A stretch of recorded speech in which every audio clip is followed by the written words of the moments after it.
देखिए, जब भी राहु की बात आती है ना, उपायों की बात आती है राहु के, तो ना आपने कुछ उपाय कॉमनली सुने होंगे, जैसे चंदन की खुशबू का उपयोग करना, या जमीन पर बैठ के खाना खाना, टॉयलेट साफ करना, घर साफ रखना, शिव जी की पूजा करना, गंगा जल से नहा लेना, शरीर की सफाई रखना। तो राहु का क्या चक्कर है, राहु ना एक तरह से आर्टिफिशियल तरीके से इंसान को भ्रमित करता है। अब जितना इंसान प्राकृतिक होता जाता है ना, राहु का जो नेगेटिव इफेक्ट है वो ये माना जाता है कि ऐसे व्यक्ति पर कम होगा। लेकिन ये यूनिवर्सल उपाय काम करते हैं? नहीं। लेकिन राहु जिस भाव में है ना, उस भाव से संबंधित जो भी प्राकृतिक चीज है उसको पकड़ लेना ज्यादा बढ़िया रहता है। और जब हम एक तरह से लाल किताब पकड़ते हैं ना, उसमें भी कहीं ना कहीं उसको समझाने की कोशिश की गई है।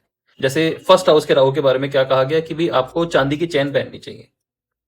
चांदी की चैन आज की डेट में अगर आप देखते हैं, तो एक तरह से व्यक्ति को लगता है कि मैं ना बहुत हल्का दिखूंगा तो मैं नहीं कर पाऊंगा ये उपाय।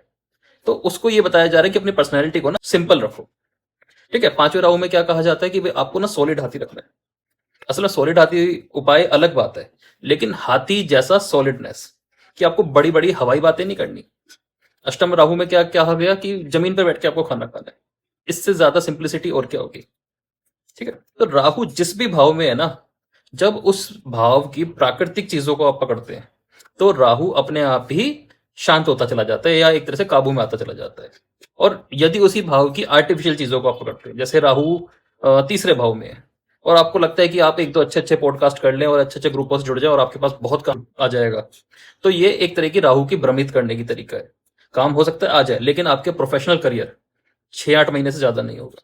यही हाल 10th हाउस का है कि आप एक दो स्टेज शो पे गए और अवार्ड ले लिए, तो इससे आपका काम बढ़ जाएगा, रुतबा बढ़ जाएगा। तो एक शॉर्टकट तरीका है, झूठा तरीका है। जहां राहु है आपकी कुंडली का, उसके ना नेचुरल तरीकों ढूंढिए, प्राकृतिक तरीकों को ढूंढिए, आपको अपने आप ही राहु की शांति दिखने लगेगी।